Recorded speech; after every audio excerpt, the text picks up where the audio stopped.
Brandon. I like to play football and I like to tackle people in catch footballs. Welcome. I'm Sarah. I like to watch movies and TV shows. My favorite TV show is Stranger Things. Welcome Welcome to Cougar TV.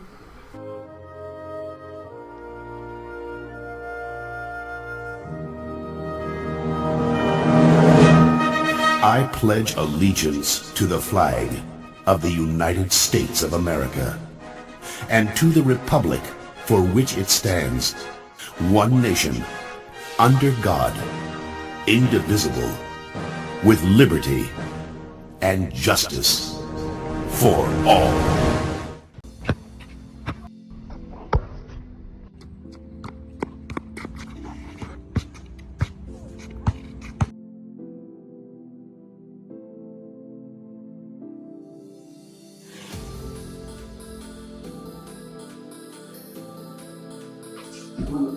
What's your name? Brandon. Brandon?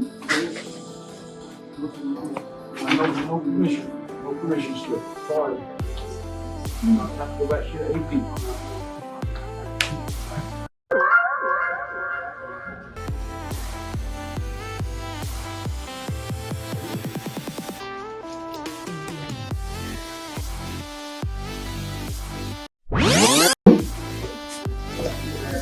Name?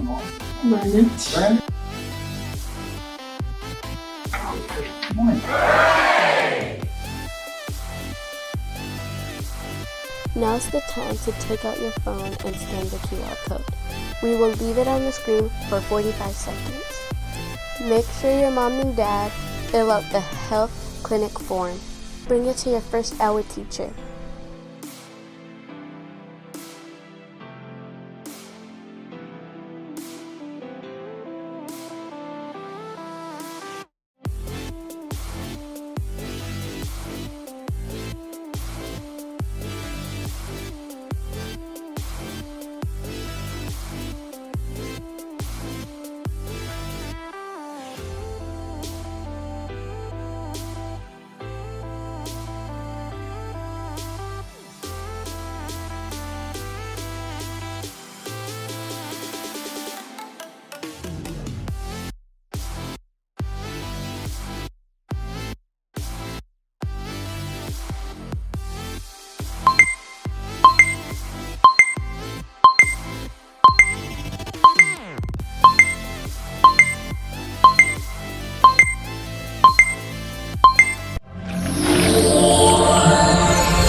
Hello, my name is Amanda Dawkins Burrows, also known as Mrs. Stevie.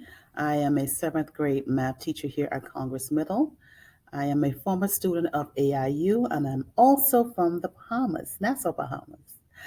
My favorite foods would be tacos and anything seafood.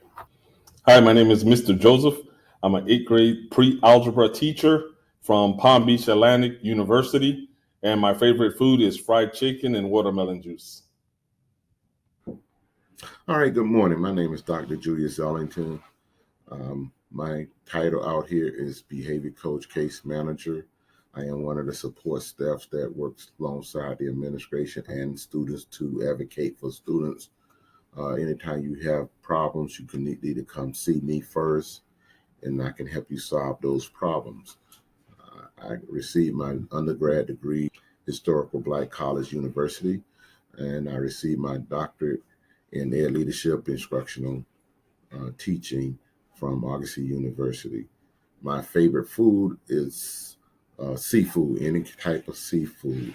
I mastered how to cook it and prepare it for people to enjoy it.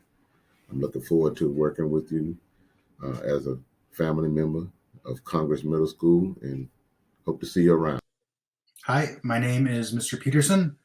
My work title is English Language Arts 6th grade teacher. I went to school at Ferris State University where I earned an associate in applied science in architecture, an associate in history, bachelor in English, and I'm currently pursuing my master's at Florida Atlantic University in healthcare administration. My favorite food would probably have to be Italian. Good morning. My name is Lisa Kimbrell. I'm originally from Kentucky.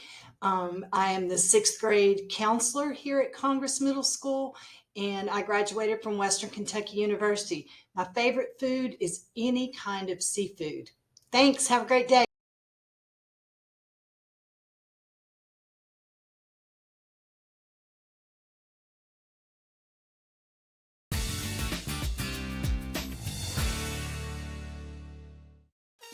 Celia Cruz was one of the most successful salsa performers of the 20th century and known internationally as the Queen of Salsa. Celia Cruz embodied the smoldering essence of Cuban and salsa music. If you've ever danced to a salsa song, chances are you've danced to a Celia Cruz song. One of 14 children, Celia Cruz was born in Havana, Cuba on October 21st, 1925. By the time she was a teenager, she had won many local talent shows as a singer.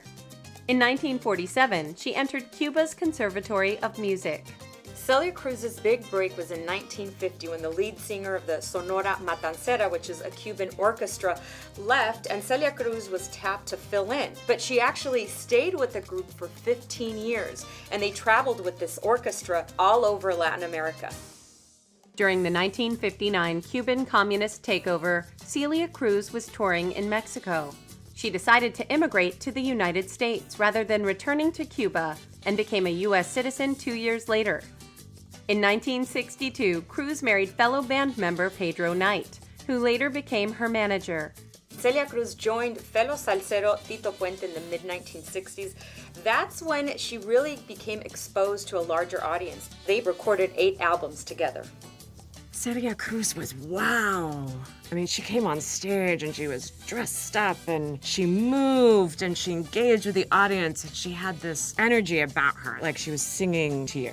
Celia Cruz had such charisma, it was like she was on fire. Even if you didn't understand the lyrics to her songs because she was singing in Spanish, you could feel the vibration of it, and it was very captivating.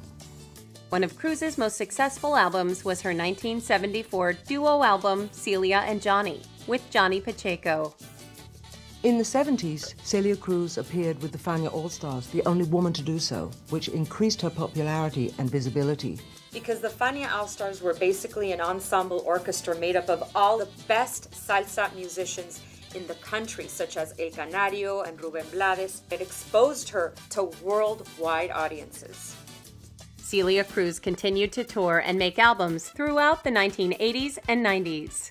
She won a Grammy Award in 1990, and in 1992 starred with Antonio Banderas in the film Mambo Kings. In 2001, she was awarded the National Medal of Arts by Bill Clinton. In the late 1990s, Wyclef Jean, very popular hip-hop artist, remade her song Guantanamera. She embraced the song. She appeared in the music video. It was so much happy energy. The song was a hit. It was incredible. One of the things that Celia Cruz did is bring salsa to the mainstream. She made it accessible and global and not regional. Celia Cruz succumbed to brain cancer and died on July 16, 2003, at her Fort Lee, New Jersey home.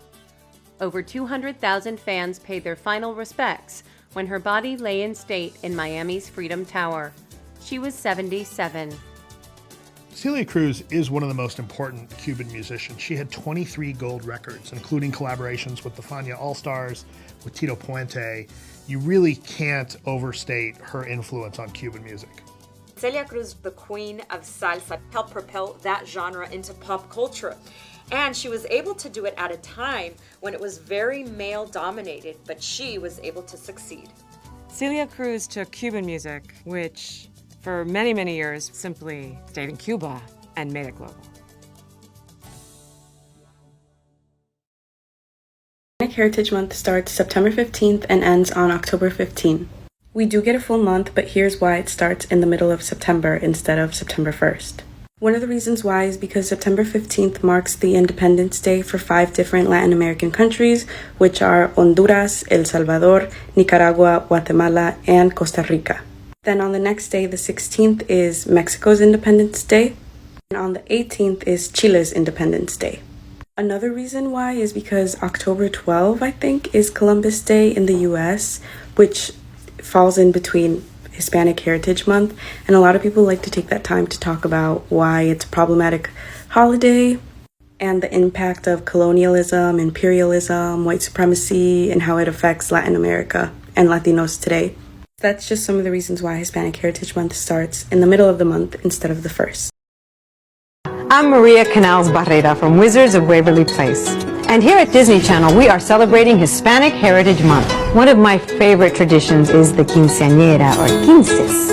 For a young Hispanic girl, one of the most important days in her life is her quinceañera, the day a girl turns 15. I celebrated mine in Miami. Many girls from Mexico, Puerto Rico, Cuba, Argentina, and America celebrate their quinceañera. This is when everybody saw me with my quinceañera dress. That's when I felt like a real princess. I'll never forget my quinceañera. I can't wait for mine. The celebration of this beautiful tradition is carried out with a lot of joy for the whole family. So keep celebrating Hispanic Heritage Month with us right here on Disney Channel.